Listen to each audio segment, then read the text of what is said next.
Hey folks, welcome back to my Kitten Reads and welcome to my October wrap-up.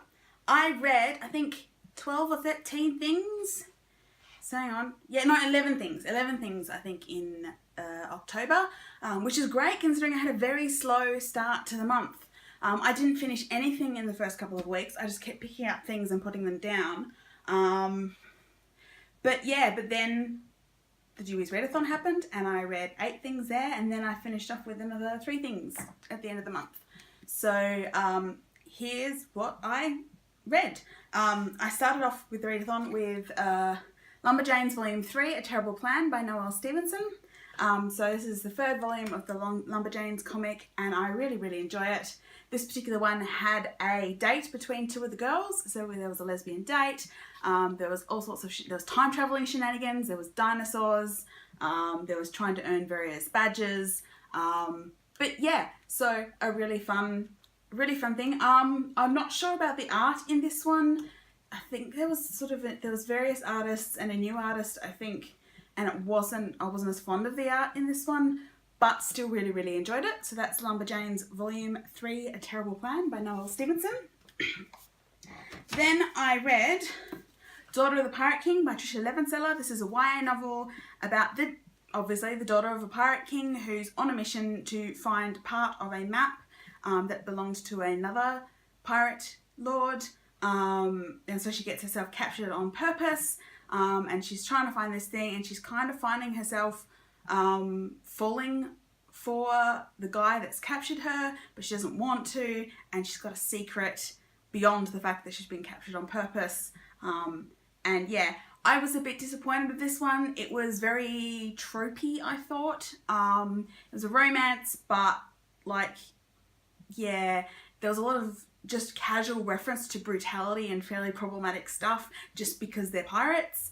And then the end was kind of very abrupt and I was like, wait, where's the rest of the book? Like, where's the rest of the ending? This is just what? So yeah, I wasn't as keen on it, but I did finish it. So Daughter of a Pirate King by Tricia Levenseller. Then I read Ruddy, Gore by Kerry Greenwood, which is the 7th of the Friday Fisher Mysteries. I'm reading through this series one at a time in order. This one, Phryne started, she was on her way to the theatre for a special performance of Ruddy, Gore by Gilbert and Sullivan. She comes across some Chinese people being attacked and steps in. And then when she's at the theatre, but the leading man collapses, dies, and his understudy also becomes very ill. And there's a ghost in the theatre. So yeah, there was some problematic stuff to do with the Chinese categories, mostly to do with the stereotyping of Chinese characters in 1920s Melbourne, but I still really enjoyed it. You know, it made me laugh out loud at times, and I just love Phryne. So that was a really enjoyable read, Ruddy, Gore by Kerry Greenwood. Then I read Agatha Christie, Why Didn't They Ask Evans? This is one that I hadn't read previously because it's not technically a Miss Marple and it's not a Poirot, and I had read all of the Marples and Poirots in my final year of university, but it's been adapted as a Miss Marple as part of the ITV series, so I kind of knew the plot, but it was still really interesting, really sort of interesting looking at the differences in the plot between this and the adaptation, and the characters were still really fun. So basically, this guy, Bobby, he finds this body who's fallen off the side of the cliff, and this guy is still alive and gasps out, why didn't they ask Evans, and then dies. And then a series of events happens that indicate that there's more to this man's death than Bobby thought, and he meets up with Lady Frances Derwent, Frankie, and they decide to investigate and keep getting themselves into trouble. So it's an Agatha Christie, it's fun, it's a mystery. Why didn't they ask Evans? I also read for the Readathon Contemporary Australian Feminist Poetry, edited by Bonny, Cassidy and Jessica L. Wilkinson. I've not read any Australian contemporary poetry before. My poetry tastes tend to be towards the absurd and the older type stuff, although I have read some 20th century Australian stuff in Ujuru, but this is 2016 feminist poetry. Some of it didn't make any sense to me, some of it I couldn't understand what was feminist about it. Some of it, the formatting annoyed me. It's basically, I don't like sort of avant-garde random formatting where you've got words all over the page. I like my formatting pretty standard in poetry. But there were some poems that really kind of rung a bell with me that I really quite liked, which I have, of course, marked. So yeah, I'll probably read some of those again at some stage, but it was an interesting experience. So yeah, that was part of my poetry explorations, Contemporary Australian Feminist Poetry, edited by Bonny, Cassidy and Jessica L. Wilkinson. Then I also read a few digital things during the readathon. I read Uncanny magazine, volume 15, edited by Lynne M. Thomas and Michael Damian Thomas. I don't think any of the stories really stuck out for me in that particular one, but there were a lot of really quite angry essays, because this was one of the ones that editions that came just after the American election last year. So it's actually one of the early this year's issues. So there are a lot of stuff about, how you can get involved in the political process, how you can resist, all that kind of stuff. So that was really interesting. I also read 2 comics that were digital. I read the first 2 volumes of the Poe Dameron Star Wars comic from Marvel. The first one was Black Leader, I think it was called, and I can't remember what the second one was called, but I'll put it in the box down below.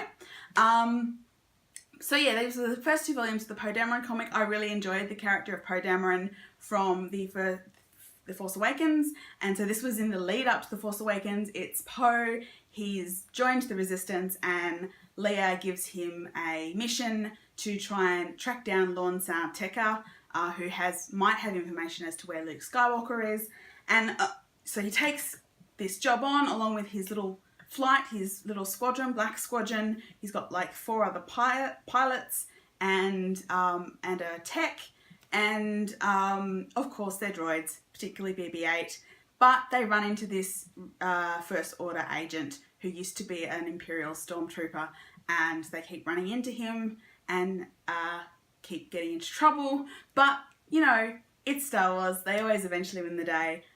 There was a particularly fun one in the second volume where 3PO actually is apparently now a spy master and has this whole network of droid agents that report to him. So yeah, it was really fun, those 2 volumes of the Poe Dameron comic. And then after the readathon, I finished off 3 more things So I finished off my reread of Little Women by Louisa May Alcott. I've been rereading this for a month or so, maybe a little bit more, but I finished it off. I love this book. I grew up with this book. Some of the religious stuff that's in this I tend to skip over these days. This is the full volume of Little Women. It's not the divided into 2. Some editions will publish Little Women by itself and then the second volume of Little Women as Good Wives, but this is the full Little Women. And as usual, I always cry when Beth passes away. But yeah, this is the story of the 4 March sisters I think it's in the Civil War period in America. Their father, particularly in the first part, their father's gone away to war.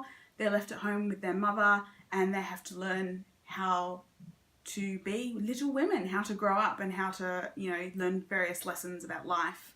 And yeah, Beth always, whether it's the movie, whether it's the book, losing Beth always makes me cry. So it did it again. So that's Little Women by Louisa May Alcott. Then I actually picked up Vigil by Angela Slatter, which earlier in the year during Bout of Books maybe, I tried to start it and I'd read the first 6 pages and then got completely distracted and never picked it up again. So I skimmed through that first 6 pages again and I picked it up and I read it really quickly. I read like nearly half of it on the Saturday, and then on I think the Monday night I just read the rest of it. It was really gripping. This is the first in the Verity Fassbinder series, and it is Angela Slatter's first novel series, and it's one of the first Angela Slatter things I've read, and I really enjoyed it. It's an urban fantasy set in Brisbane. Verity is a sort of, not exactly a private investigator, but she's sort of someone who fits in as human, but her father was part of the sort of the weird is what they call, it's not really the fae, it's the weird. And so he was a creature, and so she doesn't have much from him except, her superhuman strength. but she can straddle that divide between the worlds, and so when there's a problem, when the worlds are starting to bleed into each other, they call her and she tries to fix the problem. So she's a bit like an investigator, like a fixer, that kind of thing. And yeah, there's a bunch of different mysteries that end up all wound in together. Like the first part with these missing children, it's over in like 40 pages. And then she moves on to the next thing. But, you know, the missing children things come back and it all sort of turns in together. But I really enjoyed this, and I'm really looking forward to picking up book 2, which is called Corpse Light. And hopefully book 3 will come out sometime soon. So it's Vigil by Angela Slatter. And then the 11th thing that I finished off in October is Northanger Abbey by Jane Austen. I was actually listening to the audiobook, which is read by Juliet Stevenson. And yeah, I really enjoyed it. This is probably my least favourite of the Jane Austens, and this is only the 3rd time I've read it. And the really bizarre thing is, I have had a completely different reaction to the book every time I've read it. So the first time I read it, I was still a teenager and I didn't understand it. The second time I read it, I was in my early 20s, and I found it hilarious because I'd finally figured out that it is a satire of a Gothic novel. So I found it like laugh out loud funny. This time, as well as being funny, I actually found myself wanting to sort of mother Catherine, who's the main character. I was like, she's got the right instincts in her behaviour, but she keeps getting led astray by these friends of hers and by her brother and all this sort of stuff, and she doesn't have any proper guidance, like the people that she's staying with, Mr. and Mrs. Allen. Mrs. Allen is a bit sort of frothy and not really helpful. So, like, I kept wanting to step into the book and, like, give her some firm, sensible guidance, you know, and give her the support she needed to stick to her instincts, which is a completely different reaction to the previous 2 reactions that I've had to it. So, yeah, this is, you know, it's Jane Austen, it's fun, it's story of Catherine and her, you know, entering into society in Bath when she gets the chance to go and visit, and meeting all these new people and making friends and falling in love. And, you know, shenanigans ensue. She's Catherine, and she's pays too much attention to the novels that she reads, and that influences the way that she thinks about the world, which is not necessarily right and leads her into trouble on a few occasions. But yeah, so that's Northanger Abbey by Jane Austen. And that was the 11 things that I read in October. I'm not sure how much I'm going to read this month. In October, I did read more than I acquired, but I'm not sure if I'm going to manage that this month, because I currently have a book from the library, which is nearly 800, which is like 800 pages, and it's non-fiction, and I've only got it for 2 weeks. So, I have to read that, and then Tome Topple's happening in the second half of the month, which I might do. And I've already acquired a couple of things, and I have a trip planned to a secondhand bookshop at the end of the month as well, and there's some other things that are coming out this month that I want, so this month may not go well. But the things that I am reading are really, really long, so page count wise, I'm going to be reading a lot. So I will cut this off now and stop babbling, because it's been a bit of a long one, and I will see you all again really soon. Bye.